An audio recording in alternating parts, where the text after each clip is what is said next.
আজ আমাদের গল্প এফএম বাংলার তৃতীয় গল্প। আজকে আবার সঞ্জীব চট্টোপাধ্যায়ের মজার ঝুলি থেকে বড় মামার আরেকটা ছোট গল্প তোমাদের জন্য।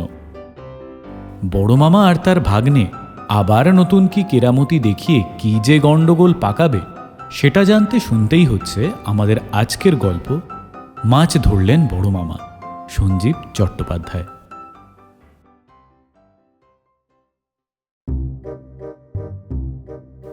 বড় মামার ডাক্তারি এবার মাথায় উঠবে। রুগীরা ভীষণ অসন্তুষ্ট। যার পরপর 3টে ইঞ্জেকশন পড়ার কথা তিনি একটা নিয়ে দিনের পর দিন আসছেন আর ফিরে ফিরে যাচ্ছেন।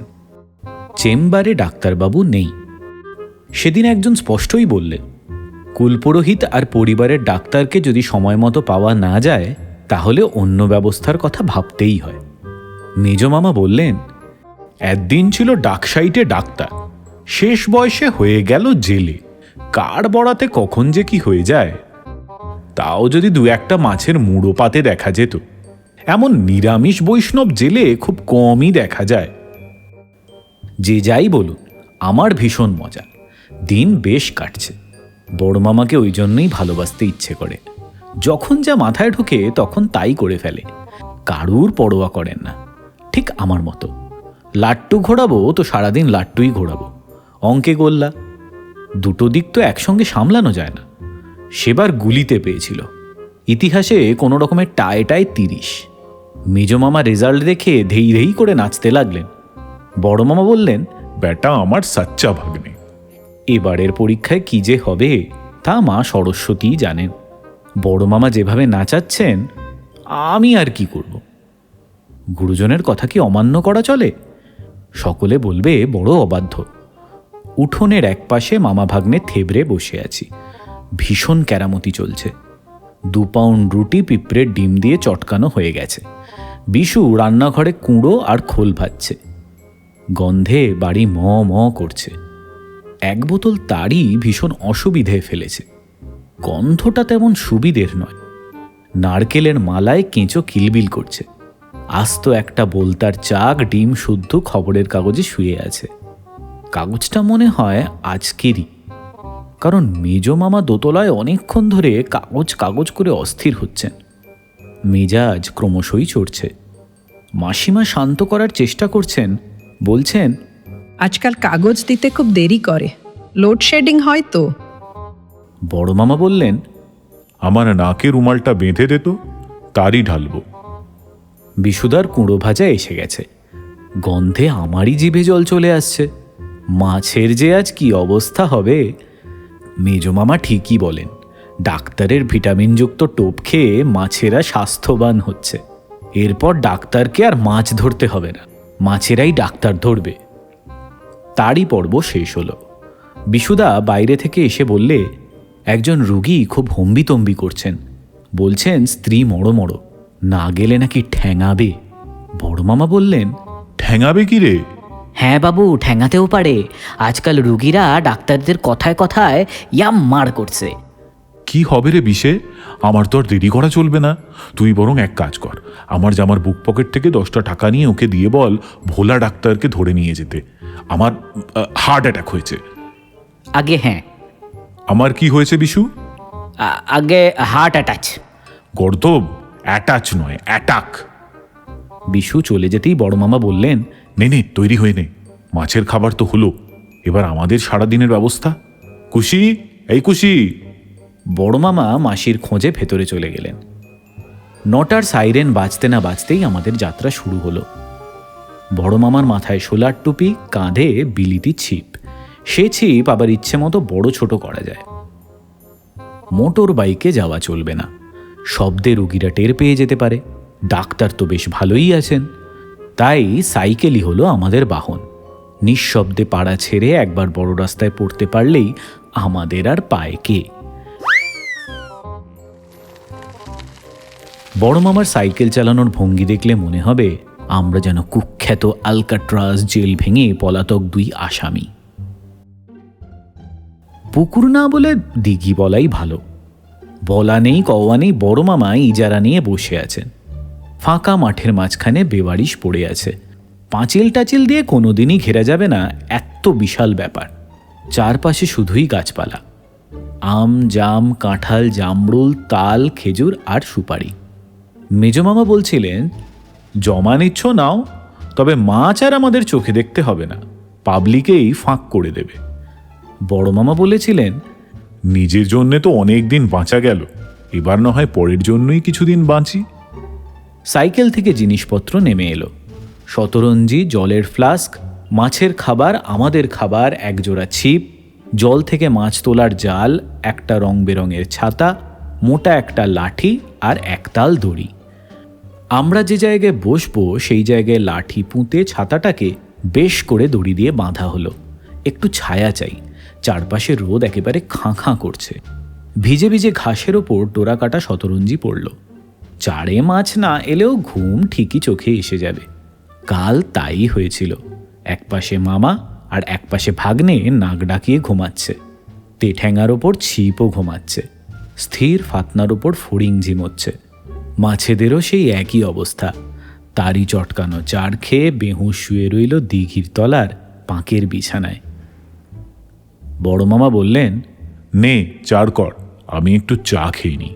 প্রকৃতি যেন হাসছে রে, প্রকৃতি যেন খিলখিল করে হাসছে।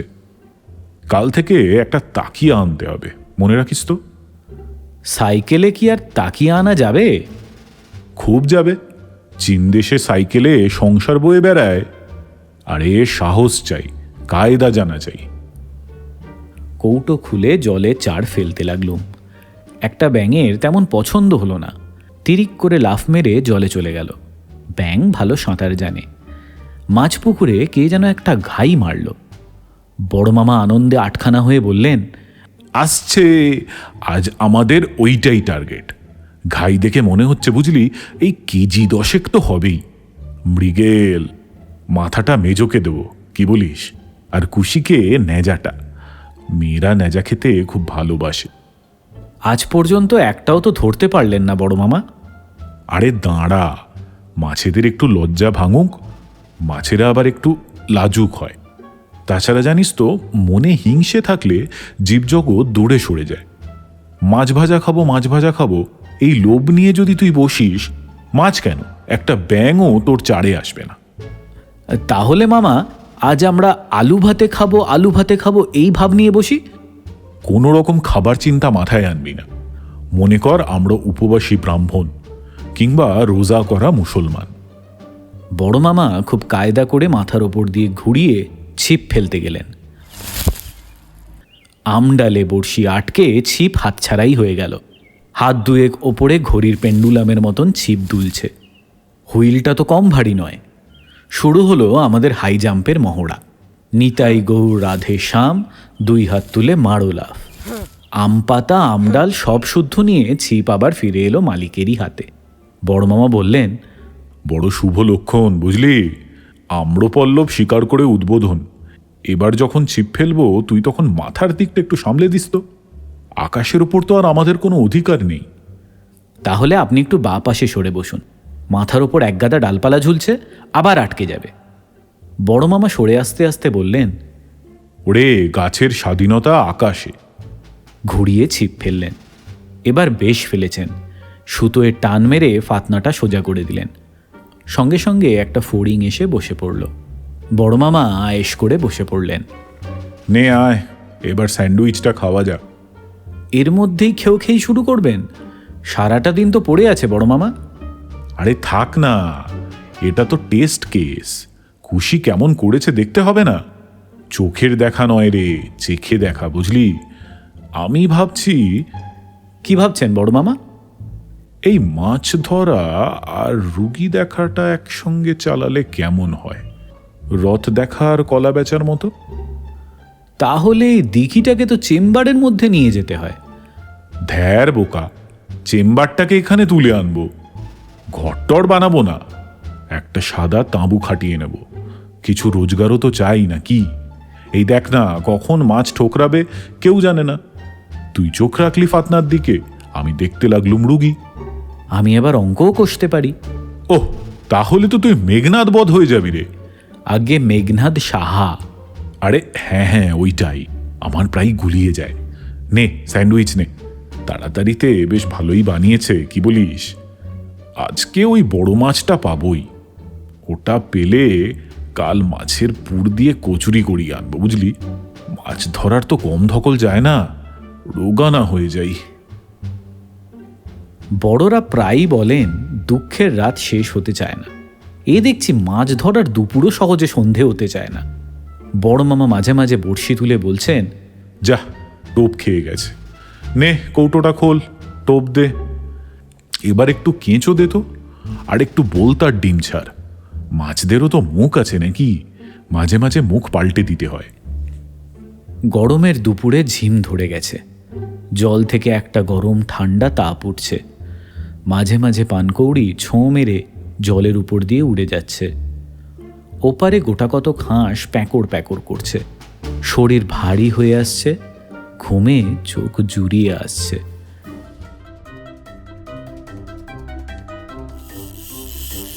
হুইলের ভীষণ শব্দে তন্দ্রাটা হঠাৎ ছুটে গেল। ধড়মড় করে সোজা হয়ে বসলুম। বিরাট মাছ পড়েছে। যাক, এতদিনে বড় মামার হাত যশ দেখা গেল। মেজ মামা এবার ঠিক কাত। উত্তেজনায় বড় মামার চোখ বড় বড়। মাছ যেভাবে সুতো টানছে, হুইল তো শেষ হয়ে এলো বলে। পুকুরের দিকে তাকালুম। এ কি, জল স্থির, মাছ তো জলেই খেলবে। বড় মামার ছিপ কোথায়? ছিপ এরিয়ালের মতো শূন্যে খাড়া, পিঠের দিকে বেঁকে আছে ধনুকের মতো। মাছ কি তাহলে জল ছেড়ে ডাঙায় উঠে ছুটছে? এ কি মাছ রে বাবা! মাঠের দিকে তাকিয়ে হঠাৎ চক্ষু স্থির। ও বড় মামা, আপনি কি ধরেছেন? কেন, মাছ? মাছ তো আপনার পিছন দিকে মাঠ ভেঙে ছুটছে। সে কি রে, মেঠো মাছ নাকি? আগে না, একটা দামড়া গরু। আর ঠিক সেই মুহূর্তে এক টানে ছিপটা হাত থেকে ছিটকে বেরিয়ে গেল। গরু ছুটছে, ছিপ ছুটছে, আমরাও ছুটছি।